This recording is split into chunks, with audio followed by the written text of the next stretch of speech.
అన్నదాతలకు అండగా ఉండాల్సిన ఈ ప్రభుత్వం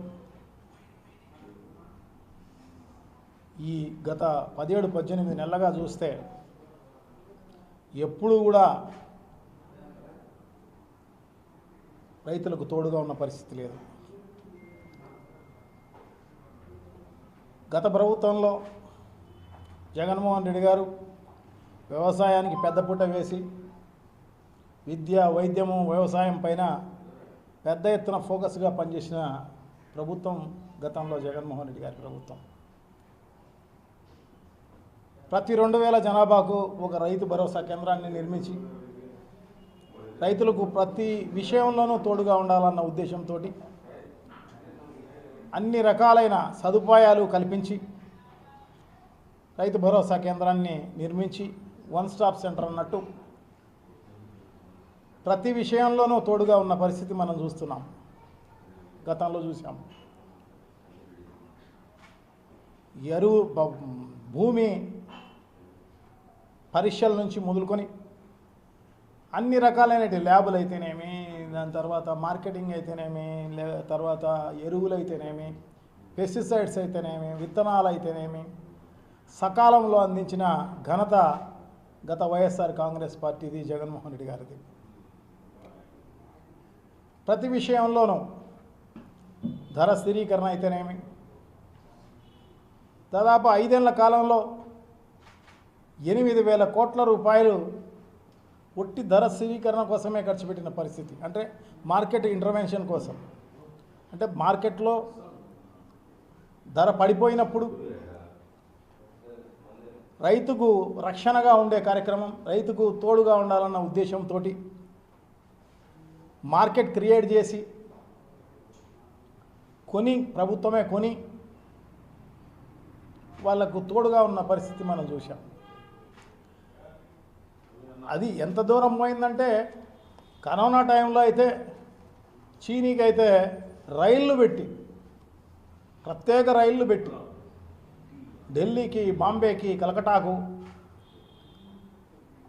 ఎందుకు ట్రాన్స్పోర్ట్ చేసి అక్కడ బిజినెస్ చేసి రైతులకు ఉపయోగపడే విధంగా చేసిన ప్రభుత్వం జగన్మోహన్ రెడ్డి గారి ప్రభుత్వం.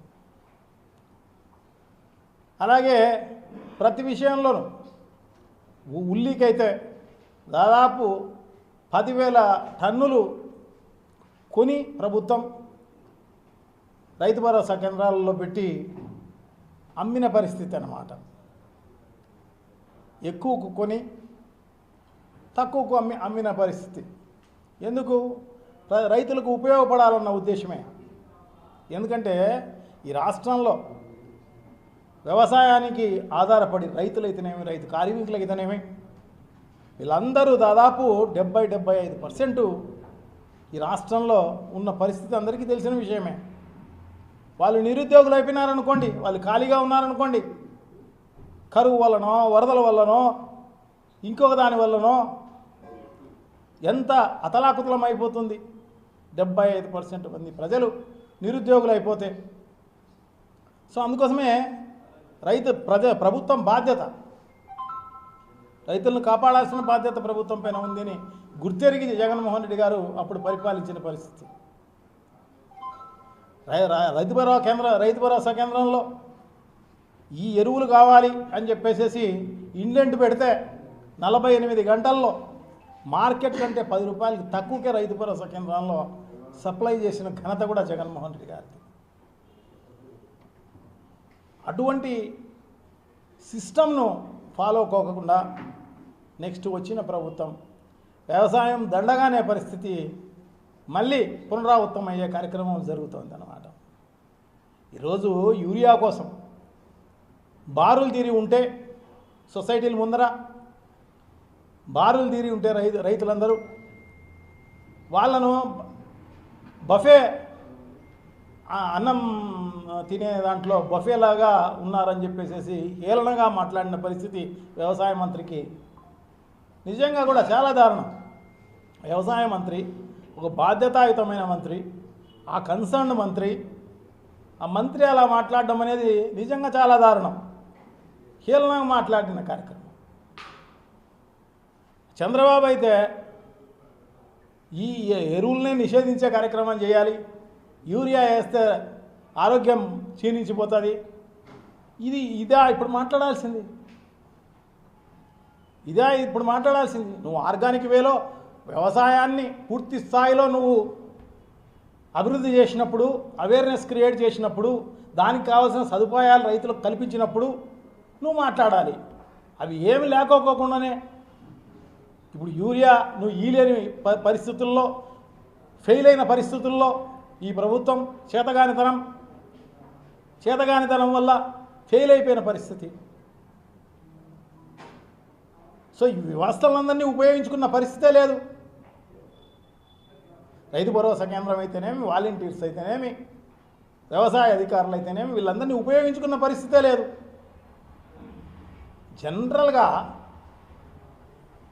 జనరల్గా ఎరువులు కేంద్ర ప్రభుత్వం నుంచి వస్తూనే 50% మార్కెట్ ద్వారా, అంటే ప్రభుత్వం ద్వారా సప్లై చేసే కార్యక్రమం చేస్తారు. ఒక 50% ప్రైవేటుకు ఇచ్చే కార్యక్రమం చేస్తున్నారు. గతంలో జరిగేది అది. అటువంటిది ప్రభుత్వం నుంచి మార్కెట్కు అలాట్ చేసిన పరిస్థితే లేదు. మొత్తం అంతా కూడా ప్రైవేటుకు ఇచ్చే కార్యక్రమం చేయడం జరిగింది. ఎందుకు? మీ కమిషన్ల కోసం. దాదాపు 400-500 కోట్ల రూపాయల కమిషన్ల కోసం ప్రైవేట్ కప్పచెప్పిన పరిస్థితి అన్నమాట. అందుకో ఈ పరిస్థితి. బ్లాక్ మార్కెట్ను వీళ్ళే ఎంకరేజ్ చేసే కార్యక్రమం. 270 రూపాయలకు అమ్మాల్సిన యూరియా ఈరోజు 600, 700, 800 రూపాయలు, 1000 రూపాయలు. దానికి అంతే లేదు. అంత దారుణంగా బ్లాక్ మార్కెట్లో అమ్మే కార్యక్రమం చేస్తున్న వ్యవసాయ అధికారులు అయితేనేమి, మిగతా ఈ ప్రభుత్వం అయితేనేమి, మిగతా డిపార్ట్మెంట్లు అయితేనేమి ఏవి పట్టించుకున్న పరిస్థితి లేదు. అంత దారుణం, చాలా దారుణం. రైతులు అన్నమో రామచంద్ర అని చెప్పేసి నిజంగా కూడా. ఎందుకంటే ఏదో కర్ణాటకలోనో మహారాష్ట్రలోనో వర్షాలు పడితే ఆ దయ వల్ల ఇక్కడ అన్ని రిజర్వాయర్లు నిండితే ఇప్పుడు కేసీ కెనాల్కు నీళ్ళు వస్తే మా జిల్లా వరకు, కర్నూలు జిల్లా అయితేనేమి, కడప జిల్లా అయితేనేమి, ఇప్పుడు కేసీ కెనాల్కు నీళ్ళు వచ్చినాయి. మిగతా చెరువులకు నీళ్ళు వచ్చినందువల్ల యూరియా అవసరం ఉంది. దాదాపు 7-8 లక్షల మెట్రిక్ టన్నుల అవసరం అని చెప్పేసి ముందు నుంచి తెలుసు. దాని ప్రకారం ప్రణాళికాబద్ధంగా అది తెప్పించుకోవాల్సిన అవసరం తప్పకుండా ఉంది. రైతులకు అందించాల్సిన అవసరం తప్పకుండా ఉంది.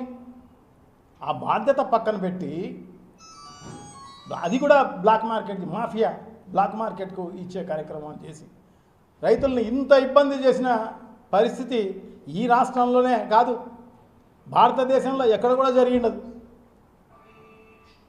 అంత దారుణంగా చేసిన పరిస్థితి అన్నమాట. ఖచ్చితంగా ఎవరైతే బ్లాక్ మార్కెట్ చేస్తున్నారో వాళ్ళపైన ఇమ్మీడియట్గా చర్యలు తీసుకోవాల్సిన అవసరం తప్పకుండా ఉంది. యూరియా, మిగతా ఎరువులన్నీ కూడా ఇమ్మీడియట్గా అందియాల్సిన అవసరం తప్పకుండా ఉంది. ఇవే కాదు, మిగతా ఇత్తనాలు అయితేనేమి, అన్నీ అయితేనేమి, ఇవన్నీ కూడా సక్రమంగా సకాలంలో ప్రతి దశలోనూ సప్లై చేయాల్సిన అవసరం తప్పకుండా ఉంది. ఈరోజు ఎక్కడ చూసినా ఆత్మహత్యలు, రైతుల ఆత్మహత్యలు. అదే కాకుండా దొంగ కేసులు పెట్టే కార్యక్రమం కూడా చేసే కార్యక్రమం చేస్తున్నారు. పాపం రైతు ఏదో పాపము ఎక్కడో ఉల్లికి సంబంధించి రేటు లేక నేను ఆత్మహత్య చేసుకుంటానని చెప్పేసి ఒక సెల్ఫీ వీడియో పెడితే అతనిపైన దొంగ కేసు పెట్టే కార్యక్రమం చేస్తున్నారు. అంటే సమస్య తెలియజేయడం తప్ప, అంటే సమస్యలు తెలుసుకునే పరిస్థితి ఈ ప్రభుత్వానికి లేదా? సమస్యలు చెప్పకూడదా? క్వశ్చన్ చేసిన వాళ్ళందరినీ అరెస్ట్ చేసే కార్యక్రమమేనా? ఖచ్చితంగా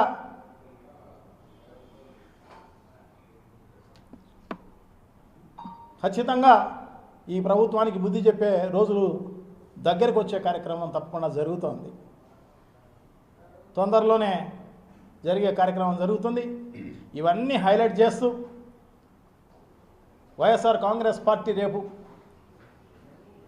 ప్రతి నియోజకవర్గ స్థాయిలోనూ, ప్రతి నియోజకవర్గ హెడ్ క్వార్టర్స్లోనూ పెద్ద ఎత్తున రైతులకు సంబంధించి ఎవరైతే ఇబ్బందులు పడుతున్నారో, ఎవరైతే కష్టాలు పడుతున్నారో, ఎవరైతే నష్టాలు పాలైపోతున్నారో వాళ్ళందరితోటి కలిపి పెద్ద ఎత్తున ర్యాలీగా వెళ్ళి ఇవన్నీ కూడా ప్రభుత్వాన్ని డిమాండ్ చేసే కార్యక్రమం తప్పకుండా చేస్తామని చెప్పేసి పిలుపు ఇవ్వడం జరిగింది. సో డెఫినెట్గా రైతులందరూ కూడా పెద్ద ఎత్తున పాల్గొనాల్సిన అవసరం తప్పకుండా ఉంది అని చెప్పేసి తెలియజేసుకుంటున్నా.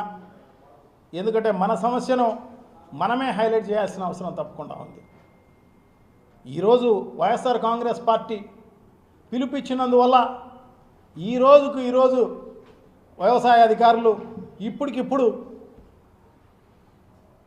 వాళ్ళతో రైతులకు ఈ టోకన్లు ఇచ్చే కార్యక్రమం చేస్తాను అన్నమాట. అది కూడా మభ్యపెట్టడానికే ఎరువులు ఇస్తామని చెప్పేసి టోకన్స్ ఇచ్చే కార్యక్రమం చేపడుతున్నాను కొన్ని చోట్ల.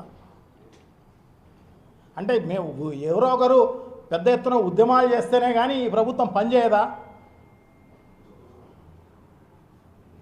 సో ఎల్లవేళలా మనం కమిషన్ల కోసం, లంచాల కోసం పనిచేసే కార్యక్రమమేనా ఈ ప్రభుత్వానికి?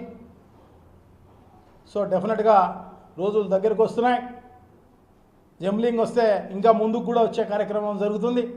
సో ఖచ్చితంగా ఈ కూటమి ప్రభుత్వానికి, ఇంత నిర్లక్ష్యంగా వ్యవహరిస్తున్న కూటమి ప్రభుత్వాన్ని డెఫినెట్గా ముంచే కార్యక్రమం తప్పకుండా జరుగుతుంది అని చెప్పేసి తెలియజేసుకుంటూ, రేపటి కార్యక్రమం ప్రతి నియోజకవర్గంలోనూ హెడ్ క్వార్టర్స్లో జరిగే ర్యాలీలో పెద్ద ఎత్తున రైతు కార్మికులందరూ కూడా పాల్గొనాల్సిన అవసరం ఉంది.